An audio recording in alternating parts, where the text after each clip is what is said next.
গত নাগরিকত্বর যে প্রশ্নটা এসছে, জন্মগত নাগরিকত্ব, যেটা হলো আপনার এই এসআইআর এর যে ফার্স্ট ফর্মটা দিচ্ছে, এই ধরুন এই যে ফর্মটা, এই ফর্মটার ফার্স্ট পেজটা তো সবাইকে দেয়া হচ্ছে।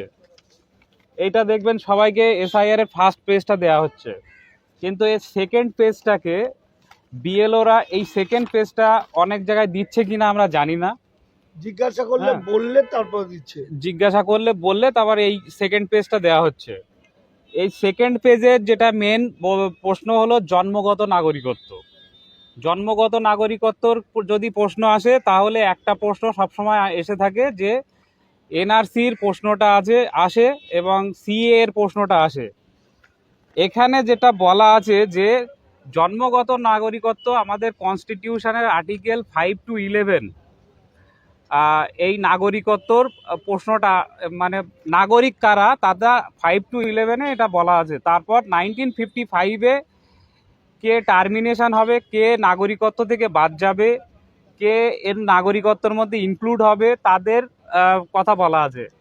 এবং সিএর 2019 সালের অ্যামেন্ডমেন্টে আমরা দেখেছি যে কয়েকটা শ্রেণীর মানুষকে, যেমন যারা বাংলাদেশ থেকে এপারে এসছে বা পাকিস্তান থেকে এসছে, তাদেরকে ধর্মীয় নির্যাতনের কারণে এসে তাদেরকে নাগরিকত্ব দেওয়ার জন্য একটা রবোটে সেখানে মুসলিমদের নাম উল্লেখ করা হয়নি। এটা ইন্টেনশনালি করা হয়নি মানুষকে বিভ্রান্ত করার জন্য। এবার প্রশ্নটা হলো যে 2003 সালের সিএর একটা অ্যামেন্ডমেন্ট হয়। সেই অ্যামেন্ডমেন্টে তার আগে পর্যন্ত, মানে 1955 আগে পর্যন্ত সবাই নাগরিক ছিল। 2003 সালের সিএর অ্যামেন্ডমেন্টে যেটা আসে সেটা হলো যে এখানে ইল্লিগাল মাইগ্রেন্ট কারা, সেটার কথা 2003 সালের অ্যামেন্ডমেন্ট হয়, যেটা 2019 সালের অ্যামেন্ডমেন্টের আগে হয়। হ্যাঁ, এবার এই যে এসআইআর এর মেন গল্পটা হলো এই জন্মগত নাগরিকত্ব। এই জন্মগত নাগরিকত্বটা 3 রকম ভাবে হয়। একটা হলো না, এইটাই হলো প্রশ্নটা।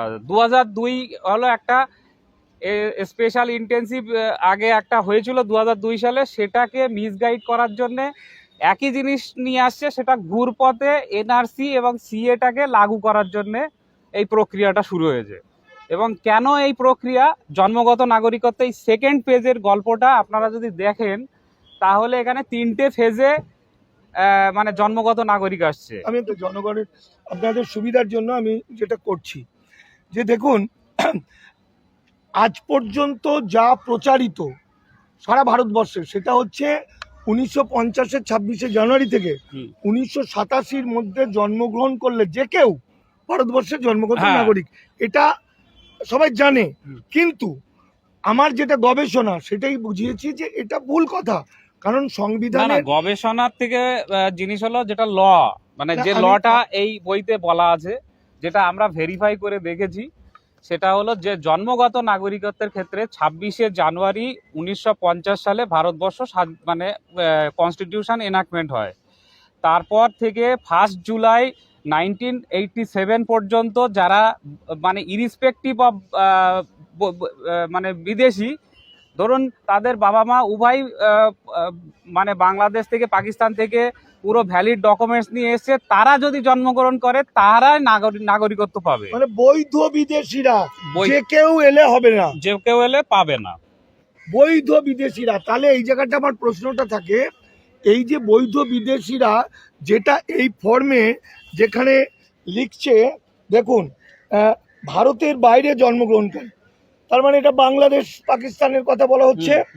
বিদেশে অবস্থিত ভারতীয় দূতাবাস কর্তৃক জারি করা জন্ম নিবন্ধীকরণের শংসাপত্র পেশ করুন। কজনের কাছে আছে আমি জানি না। 2, এটার মধ্যে বলছে, আরেকটা বলছে যারা নিবন্ধকরণ বা স্বাভাবিকরণের মাধ্যমে ভারতীয় নাগরিকত্ব অর্জন করেছে, ন্যাচারালাইজেশন বা বাই রেজিস্ট্রেশন সিটিজেনশিপ সার্টিফিকেট পেয়েছেন, মানে এই সার্টিফিকেটটা পেয়েছে। এই সিটিজেনশিপ সার্টিফিকেট পাওয়ার লোকের সংখ্যা পশ্চিমবঙ্গে খুব কম। তাহলে আমাদের কাছে হিসেব হচ্ছে যে তারা কেউ দেখাতে পারবে না। এবার সেকেন্ড যে পার্টটা আছে সেটা হলো বাইরে থেকে যারা বৈধ পথে 1950-এর 26শে জানুয়ারি থেকে 1 জুলাই 1987 পর্যন্ত যারা এখানে পাসপোর্ট ডকুমেন্টস নিয়ে এখানে এসছেন, দীর্ঘদিন ধরে আসছেন, তাদের বাচ্চা যদি ভারতবর্ষের মাটিতে জন্মগ্রহণ করে তারা হলো নাগরিক ফার্স্ট। এবং এই ডকুমেন্টটা দেখিয়ে দিই। এই ডকুমেন্টস, এই ডকুমেন্টে বলছে 53-তে মাইগ্রেশন সার্টিফিকেট নিয়ে এসছে। হ্যাঁ, তাহলে যে মাইগ্রেশন সার্টিফিকেট নিয়ে আসেনি তাহলে ইলিগাল মাইগ্রেন্ট। Illegal migrant. এবার এটা হলো ফার্স্ট পার্ট গেল। এবার সেকেন্ড পার্টের যেটা আছে সেটা হলো 1 জুলাই 1987, মানে 1987 সাল থেকে 3 ডিসেম্বর 2004 সাল পর্যন্ত তাদের মধ্যে হয় তার মা অথবা তার বাবা যদি কেউ একজন বাংলাদেশি হয়ে এখানে আসেন, বৈধ বৈধ বিদেশি আর একজন এপারের লোক। হ্যাঁ, সেটা পরে আসছি। যদি বৈধ বিদেশি, ধরুন আমার মা হলো ভারতীয়, আমার বাবা যদি বাংলাদেশ থেকে পাসপোর্ট ভিসা নিয়ে না ছাড়াই এখানে আসে, তাদের ক্ষেত্রে যে বাচ্চাটা জন্মগ্রহণ করবে সেটা হলো ইললিগাল মাইগ্রেন্ট। ঠিক আছে? সেটা কোন আইনে বলা হয়েছে? 2003 সালের সিএর অ্যামেন্ডমেন্টে আছে। আগে ছিল 1955-এর পরে, মানে সময় পর্যন্ত সেটা ছিল যে সবাই নাগরিক এখানে, মানে বৈধভাবে যারা এসছে সবাই নাগরিক। কিন্তু 2003 সালে সিএ সিটিজেনশিপ অ্যামেন্ডমেন্ট অ্যাক্টে বলা হলো ইললিগাল মাইগ্রেন্ট কাদেরকে বলা হলো? ইললিগাল মাইগ্রেন্ট যারা কাঁটাতার পেরিয়ে নদী সাঁতরে পাসপোর্ট ভিসা ছাড়া এসে ভারতবর্ষে বসবাস করছেন এবং তাদের যে সমস্ত ডকুমেন্টসগুলো কোনো রকমভাবে আইনি মানে বৈধ নয়। যেমন যদি আপনি ভোটার কার্ড দেখেন তাহলে ভোটার কার্ড হলো পরিচয়পত্র, যদি পাসপোর্ট দেখেন তাহলে সুপ্রিম কোর্টের বিভিন্ন জাজমেন্টে বলছে মানে পাসপোর্ট হলো ট্রাভেল ডকুমেন্টস, মানে এ দেশ থেকে অন্য দেশে যাওয়ার জন্য একটা পরিচয়পত্র। আর আধার কার্ডের পেছনে তো লেখাই আছে যে আধার কার্ড নাগরিকত্বের পরিচয় নয়। তাহলে সেই সমস্ত জন্মগত লোকেদেরকে ওই ডকুমেন্টসগুলো দেখাতে হবে এবং সেই পুরো জিনিসটা এই বইতে পুরো স্পেসিফিক্যালি আমরা এটা ভেরিফাই করে দেখে সমস্ত তথ্য কিছু সব মানিকদাকে দেওয়ার পর মানিকদাও এই পুরো বিষয়টা নিয়ে এটাকে ভেরিফাই করে এইটা বইটা লেখা হয়েছে। এটা হলো সম্পূর্ণরূপে ঘুরপথে এনআরসি এবং সিএ কে চালু করার চেষ্টা করছে, মানুষকে থার্ড গ্রেডেড সিটিজেনশিপ করার চেষ্টা করছে, আরএসএস বিজেপির এজেন্ডাকে প্রচার করার চেষ্টা করছে। আপনি যদি গোল ওয়ালেকারের we are our nationhood define বলে বলা আছে, তাদের প্রিফেক্সে লেখা আছে যে ভারতবর্ষের যে সমস্ত মানুষ যারা মানে অ্যাপার্ট ফ্রম হিন্দু, খ্রিস্টান, মুসলিম, এদেরকে তৃতীয় শ্রেণীর নাগরিক করার জন্য চেষ্টা হচ্ছে। এবং এই যে এসআইআরে ঘুরপথে বহু সাধারণ মানুষ যারা বৈধ নাগরিক তারাও বাদ যাবে এবং তাদেরকে তৃতীয় ক্লাসের সিটিজেন বানানো হবে এবং তাদেরকে এই সমস্ত আদানি আম্বানি যে সমস্ত যাদের বড় বড় কোম্পানি আছে, আপনারা ভাবছেন, আমরা ভাবছি যে মানুষ হয়তো খুব ইজিলি এটা মানে বিদেশিরা ধরা পড়বে, আমরা বেঁচে যাব, কিন্তু পরিস্থিতি সেটা নয়। একটা ভ্যাগাবন্ড লোক যার কোনো কাজ নেই, যার কোনো নাগরিকত্ব নেই, সে যদি এখন 100 টাকায় কাজ করে দেবে, কিন্তু আপনাকে তারা 5,000 টাকা দিয়ে, নাগরিক যারা আছে তাদেরকে 5,000 টাকা স্যালারি দেবে না। ফলে এই সময় কেন কম পয়সা যদি লেবার পায় তাহলে নেবে? কম পয়সা লেবার সব কাজগুলোই তো বন্ডেড লেবাররা করবে, যারা নাগরিক নয় তারা করবে। তাহলে এত লেখাপড়া শিখে তারা চাকরি পাবে না। আপনার কাছে একটা প্রশ্ন, একটা শেষ প্রশ্ন করি, যে তাহলে 50-এর পর থেকে আজকের তারিখ পর্যন্ত যারা পাসপোর্ট ভিসা নিয়ে আসেনি বা যারা সিটিজেনশিপ সার্টিফিকেট পায়নি, তারা সবাই এবং তাদের বাচ্চা কাচ্চা সবাই ইললিগাল মাইগ্রেন্ট হবে। ইললিগাল মাইগ্রেন্ট মানে অবৈধ অনুপ্রবেশকারী। এটা সংখ্যাটা পশ্চিমবঙ্গে কম করে 4.5 কোটির বেশি হবে। আজকে দামাল বাংলার আমরা দলিত আদিবাসী মাইনরিটি আন্দোলনের পক্ষ থেকে দীর্ঘদিন ধরে একই কথা বলছি, 7 বছর ধরে কেউ আমাদের কথা বিশ্বাস করেনি।